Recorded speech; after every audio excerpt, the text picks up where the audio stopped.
श्री परमहंस देवाय नमः। जैन परंपरा में भगवान श्री राम मेरे कान्हा भैया की लीलाओं का चित्रण बड़े ही अनूप ढंग से किया गया है। अनूप का अर्थ निराला, अनुपम। जब पंचम पातशाही भगवान जी ने मुझे साधु चोला प्रदान किया तो नाम रखा निर्भय अनूपानंद। मैंने महात्माओं से पूछा अनूप का अर्थ क्या होता है। मुझे अपने नाम का अर्थ तो पता होना चाहिए, दूसरों के बारे में हम जानना चाहते हैं, पहले स्वयं को तो पहचाने। एक विद्वान संत ने कहा अनुपम का ही संक्षिप्त रूप होता है अनूप। जिसके समान कोई ना हो, निराला, जिससे मिलता जुलता ना हो, वही तो अनूप है। तो वो बड़े दिव्य ढंग से, निराले ढंग से भगवान कृष्ण की कथाओं का चित्रण करते हैं। जैन परंपरा में एक कथा जो हमें समझाती है कि क्रोध पर कैसे काबू पाया जाए। 4 राजकुमार थे, वासुदेव, बलदेव, सत्यक और दारुक। एक दिन उनके अड़ियल घोड़े ने उन्हें घने जंगल में फंसा दिया। देर हो चुकी थी। राजकुमारों ने फैसला किया कि वे रात को जंगल में ठहर कर फिर सुबह वापसी जाएंगे। उन्होंने बरगद के एक बड़े पेड़ के नीचे आराम करने का फैसला किया। घना जंगल था, बारी बारी से पहरेदारी करनी चाहिए। जब 3 राजकुमार सोए तो चौथा जाग कर उनकी रखवाली करेगा। थोड़ी देर बाद पहरेदार आराम करेगा, दूसरा राजकुमार पहरा देगा, बारी बारी से। पहला राजकुमार दारुक, जबकि बाकी तीनों सोए हुए थे, तो वहां एक प्रेत, क्रोध ने एक प्रेत का रूप लिया था, दारुक के पास आकर बोला, क्रोध का प्रेत, मैं बहुत भूखा हूं, मैं तुम्हारे सोए हुए तीनों साथियों को खाना चाहता हूं। दारुक को क्रोध आ गया, ये क्या कहते हो। उसने क्रोध के प्रेत से लड़ना शुरू किया। घमासान युद्ध। जब दारुक प्रेत को हरा नहीं पाया तो वो क्रोधित हो उठा। जैसे जैसे दारुक का क्रोध बढ़ता वैसे वैसे क्रोध के प्रेत की शक्ति बढ़ती गई, आकार बढ़ता गया।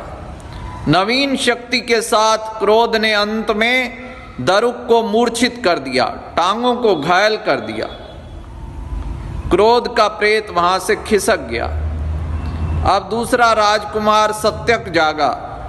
पहरेदारी करने की उसकी बारी थी। उसने सोचा दारुक सोया हुआ है। जब सत्यक पहरे पर था, क्रोध का प्रेत उसके पास भी आया। दोनों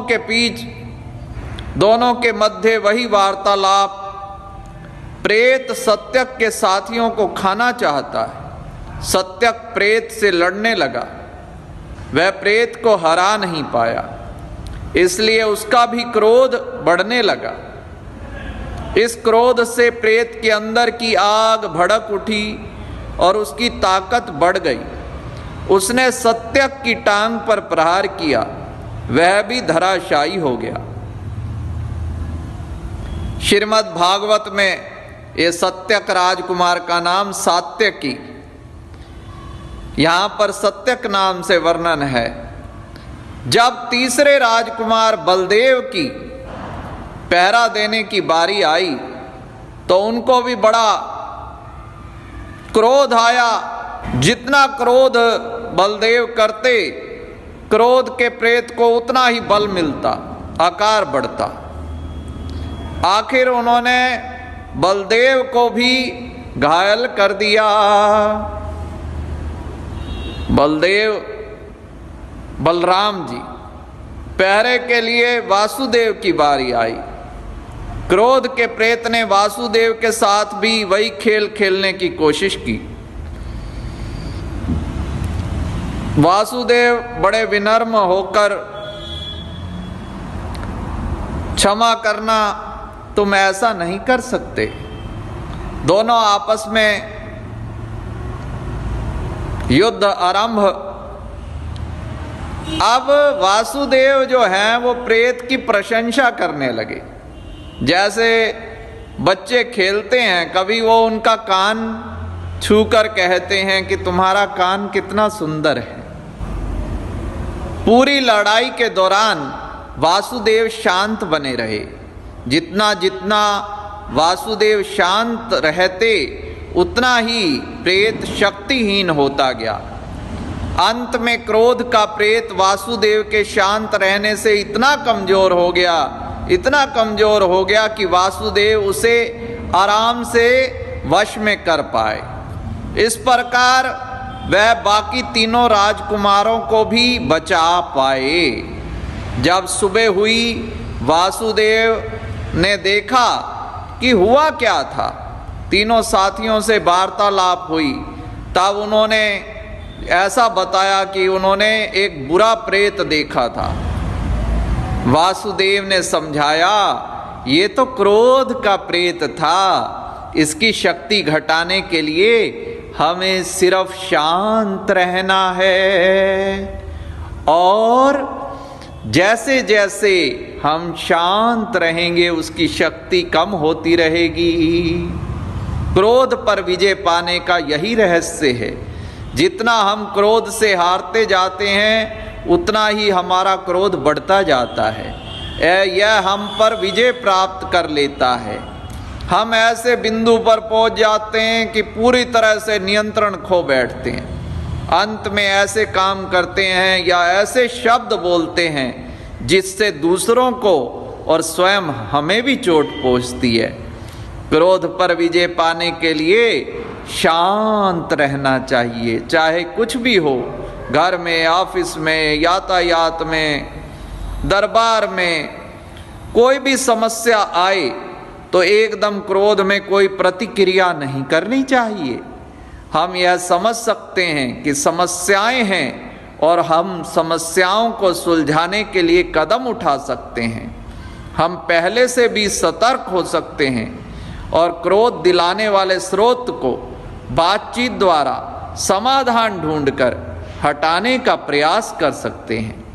इस प्रक्रिया में क्रोध से बचने की कोशिश करनी है। समस्याएं क्रोध से शांत नहीं होंगी। चीखने चिल्लाने से ब्लड प्रेशर बढ़ेगा, रक्त में तनाव जनित हार्मोन घूमने लगेंगे और हम बीमार हो जाएंगे। मन लगातार बेचैन रहेगा। क्रोध दूसरों को करने से नहीं रोक पाएगा जो वो कर रहे हैं। क्रोध सिर्फ हमें बीमार और बेअसर ही करेगा। अगर हम शांत रहेंगे, सब इंद्रियों को अपने बस में रहकर समस्या का सामना कर सकते हैं और हम बेहतर और ज़्यादा असरदार समाधान खोज सकते हैं। इससे समस्या का हल ढूंढने की शक्ति भी ज़्यादा रहेगी। तो भगवान की शरणागति लेकर क्रोध में ऐसे अवसर पर अपना बैलेंस बनाते हुए भगवत चरणों में ध्यान लगाइए और सदा यही गाइए, श्री परमहंस शरणम गच्छामि।